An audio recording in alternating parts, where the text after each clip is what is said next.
they took the normal criminal stuff, his wallet, they took his cell phone, but maybe worst of all, they stole the man's jacket. 69, 74, 63, 60. Oh, I wish I would have got that one. Alan Carter is a reporter with our affiliate WKRG and is outside the jail now.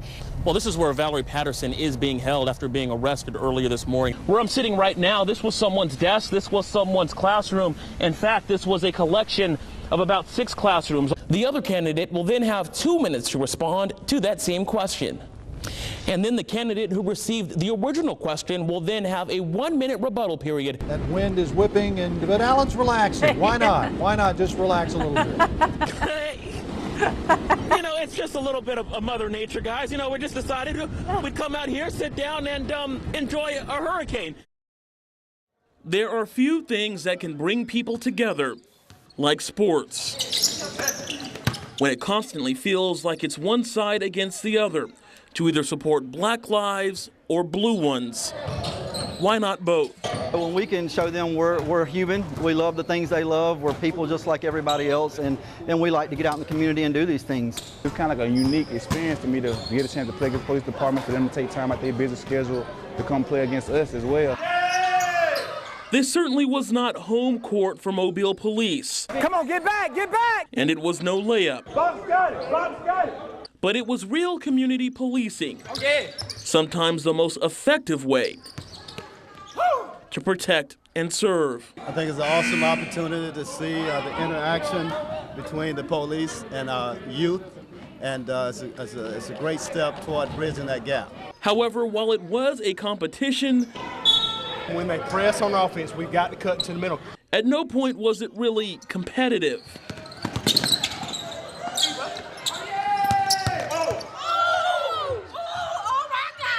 Of course, I'm going for the police, but they're really good. The cops were in over their heads right from the tip. Hey man, they playing like they playing their hardest. We just playing hard. But this may be the only instance where a 68-point loss Great shooting, man. Great shooting.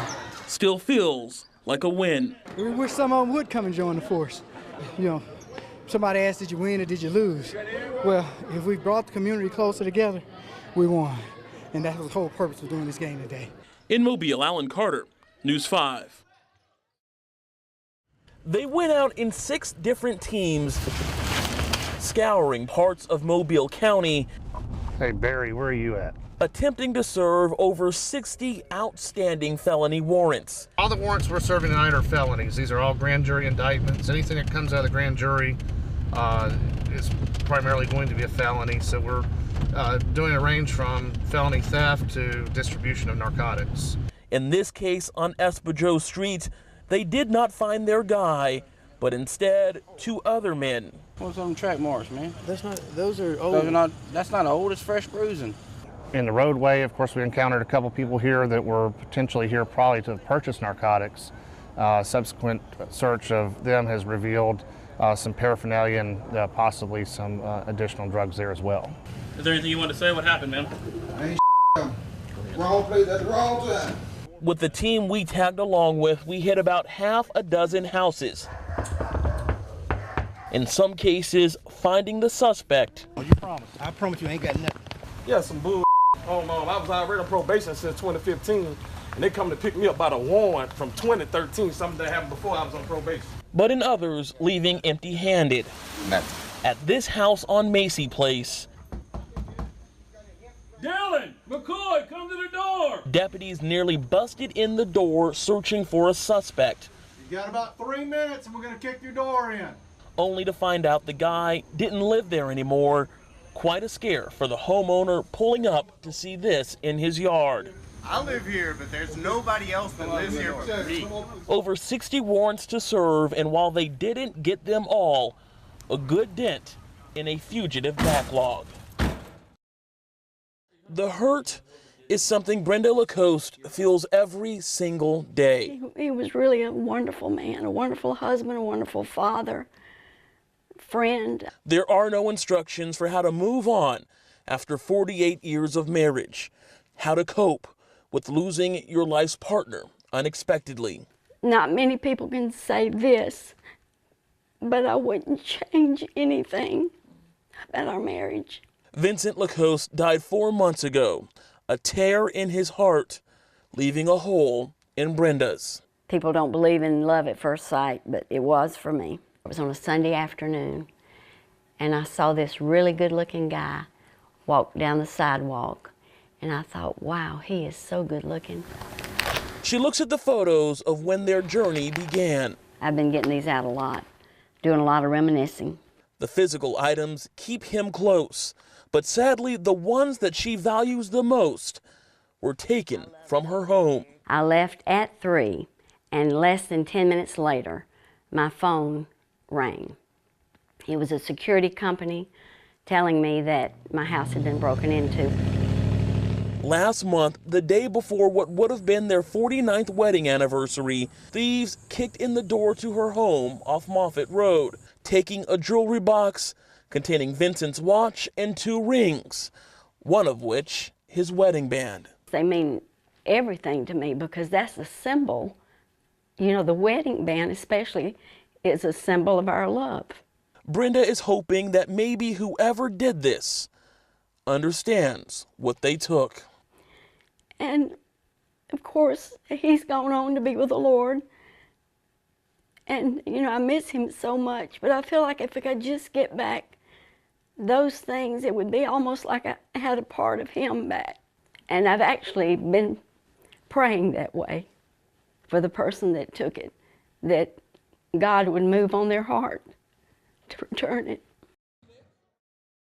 Welcome back, everyone. Now, part 2 of a News 5 special report, The Journey to Selma. We sent our Alan Carter to the historic city, and yesterday he took a look back at the role Selma played in the civil rights movement. Today, we examine how the city is holding up. For the people who live here, there's a strong pride attached to their city. It's a good deal to live in Selma. I love living in Selma. Home of one of America's most monumental moments, one for the history books. Although for some that are still here, they don't need to dive into pages. They only have to remember. Well, they were scary times, to be honest. While important, activists like Joyce O'Neill remind you that it's also one of the uglier times.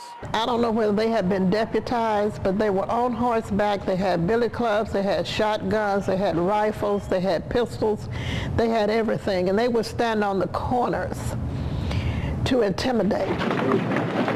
Only 50 years ago. So you can understand the conundrum.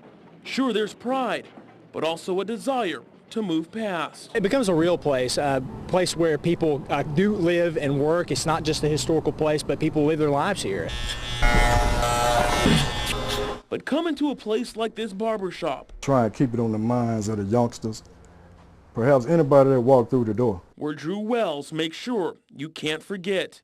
The reminders are on the walls. To see our youngsters and the people, black and white, who volunteered and sacrificed their life to make it better for us, it did something to me. We spent time with Drew because of his honesty, because while the pride is there, I'm proud to be from Selma. I mean, I don't deny my city at all. In the same breath, he'll tell you it's far from perfect. I don't want to be the one that label the city, man, but Selma still needs help, drastically. People are leaving the city, down nearly 8,500 since 1960, a close to 30% decline.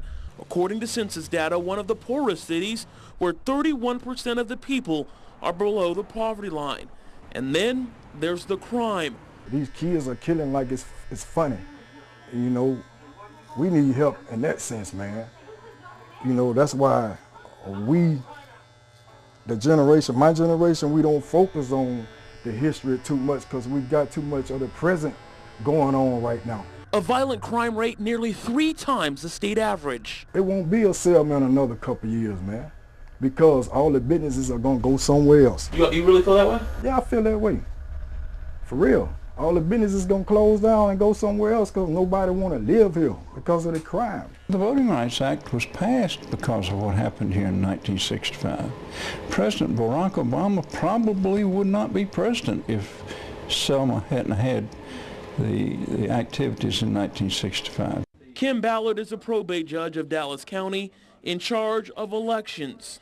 What concerns him now is even when you consider what Selma means for voting rights, you couldn't tell at the polls. Have you got any idea what our turnout was the last election we had? We brag when we have 30% turnout. Now, how in the world can especially an African-American voter, justify in their mind not voting in 2015? And when it comes to race, there isn't quite a consensus as to how much progress has actually been made.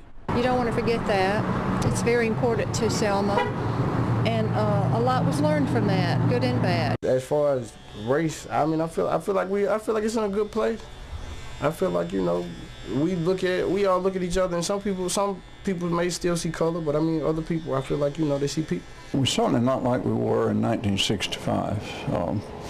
There's been a huge attitude change, mainly from the white community. A lot of minorities are still frustrated.